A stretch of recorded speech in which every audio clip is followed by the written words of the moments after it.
बच्चों सभी को मेरा आशीर्वाद। आज की कविता है सूर्यकांत त्रिपाठी निराला की ही कविता। पहला उत्साह था, ये दूसरी है अट नहीं रही है। यानी कवि ने इस कविता के माध्यम से फागुन महीने के सौंदर्य का वर्णन किया है और उसके उल्लास को भी बताया है। तो फागुन का महीना, हिंदी के जो 12 महीने होते हैं उनमें 12वां महीना फागुन का महीना होता है और ऋतु जो होती है वो बसंत ऋतु होती है। बसंत ऋतु में समझ सकते हैं कि इतनी अच्छी ऋतु होती है कि सभी ऋतुओं में कुछ न कुछ कमी और कुछ कुछ अधिकता होती है, लेकिन बसंत ऋतु ऐसी है कि न इसमें अधिक गर्मी होती न अधिक ठंड होती। बिल्कुल वातावरण में चारों तरफ से उल्लास छा जाता है और अनायास ही मन जो है कल्पनाओं के पंख लगाकर उड़ने लगता है। चारों तरफ फूल इतने ज़्यादा खिल जाते हैं, जितना फूल इस फागुन के महीने में खिलता है उतना फूल शायद कहीं किसी और ऋतु में नहीं खिलता है। तो कवि ने इतना सुंदर वर्णन किया है फागुन के महीने का कि चारों तरफ जिधर भी दूर तक दृष्टि जाती है सौंदर्य ही सौंदर्य है और आंखें हटाने से हट नहीं रही हैं, क्योंकि मन तृप्त नहीं हो रहा है। मन भी कल्पनाओं के पंख लगा करके उड़ने को जी चाहता है।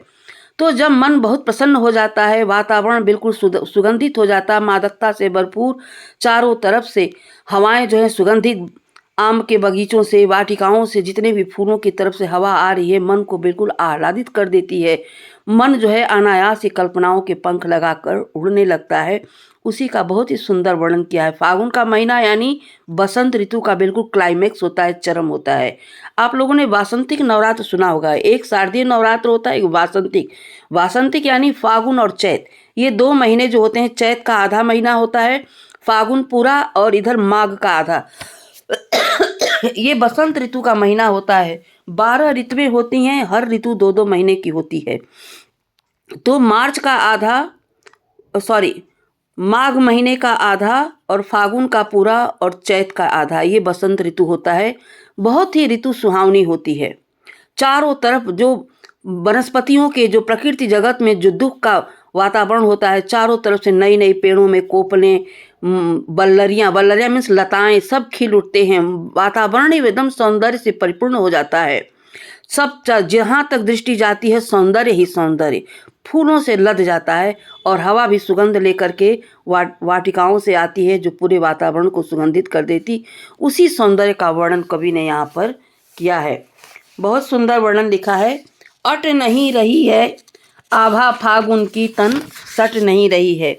तो कवि के कहने का भाव यह है कि चारों तरफ फूल खिले हैं, चारों तरफ फागुन के महीने की शोभा जो है तन में समा नहीं पा रही है। जिधर दृष्टि दौड़ाएं उधर सौंदर्य ही सौंदर्य। सौंदर्य इतना अद्भुत है, इतना अद्वितीय है कि वो मन में समाहित नहीं हो रही है, न हमारे तन में समाहित हो रही है। कहीं सांस लेते हो घर घर भर देते हो, उड़ने को नभ में तुम पर पर कर देते हो। आँख हटाता हूँ तो हट नहीं रही है। पत्तों से लदी डाल कहीं हरी कहीं लाल, कहीं पड़ी है उर में मंद गंध पुष्प माल। पाट पाट शोभा श्री पट नहीं रही है।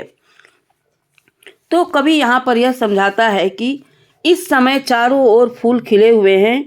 हे फागुन, तुम जब सांस लेते हो उस सांस से तुम संपूर्ण प्रकृति को खुशबू से भर देते हो। यानी जैसे ही फागुन के महीने का आगमन होता है, चारों तरफ प्रकृति जगत में नए जीवन का संचार हो जाता है। यानी जो इनके जीवन में आपदाएं आई थी इससे ये बिल्कुल मुक्त हो गए हैं। अब नए जीवन का संचार हो गया। नई नई लताएं, नई नई पत्तियां, फूल, मंजरियों से पेड़ों की डालें लद गई हैं। चारों तरफ सुगंध ही सुगंध है। वह सुगंध वातावरण में फैलकर हर घर को खुशबू से भर देता है। यह सब देखकर मन प्रसन्न हो उठता है और आकाश में उड़ने को अनायास ही मन जो है कल्पनाओं के पंख लगाकर अनायास ही आसमान में उड़ने को जी चाहता है। उड़ने को नभ में तुम पर पर कर देते हो। मन जो है कल्पनाओं के पंख लगा करके आसमान में उड़ना चाहता है। आँख हटाता हूँ तो हट नहीं रही है। सौंदर्य इतना अधिक है कि कवि कहता है कि मन करता है कि आँख को हटाएं, देखते देखते थक गई होंगी, लेकिन अंदर से मन नहीं होता, न आँखें हट रही हैं। सौंदर्य इतना अधिक है।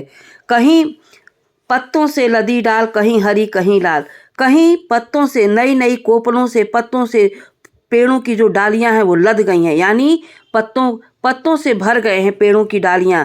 कहीं पत्तों का रंग हरा है तो कहीं लाल है, कहीं कोपलें लाल रंग की निकलती, कहीं भूरे रंग की, कहीं गुलाबी, कहीं हरा। तो उसी का वर्णन किया है। कहीं पड़ी है उर में मंद गंध पुष्पमाल। और कवि कहता है कि फूल ऐसे खिले हुए हैं पेड़ों पर, जैसे लगता कि पेड़ों के हृदय में किसी ने धीमी सुगंध वाले पुष्प की किसी ने माला पहना दी हो। पाट पाट शोभा श्री पट नहीं रही है। कवि कहता है कि जितना भी, जहां भी दृष्टि दौड़ाते हैं, चारों तरफ फागुन के महीने का सौंदर्य इतना ज्यादा बिखरा हुआ है कि कोई भी ऐसा स्थान नहीं है जहां पे कि सौंदर्य नहीं है। अर्थात हर स्थान जो है वो सौंदर्य से परिपूर्ण है, और सौंदर्य इतना अधिक है कि वो पट नहीं रही, वो समा नहीं रही है। मन न मन में समा रही है, न तन में समा रही है, चारों तरफ सौंदर्य ही सौंदर्य है। तो कवि के कहने का भाव यह है कि चारों तरफ बसंत ऋतु के आगमन से, बसंत ऋतु के आ जाने से फागुन की महीने की सुंदरता बहुत बढ़ गई है। इतनी बढ़ गई है, अद्भुत बढ़ गई है। चारों तरफ वातावरण सुगंधित हो गया है, मौसम भी अत्यधिक सुहावना हो गया। न अधिक सर्दी है, न अधिक गर्मी है। जो पेड़ों के जीवन में विपत्तियां आई थी उनके भी दिन लट गए। अब वो चारों तरफ पत्तियां, सुगंध, मंजरियों से लद गया। चारों तरफ का वातावरण सुगंध हो गया। हवा अपने साथ सुगंध लेकर के आ रही है।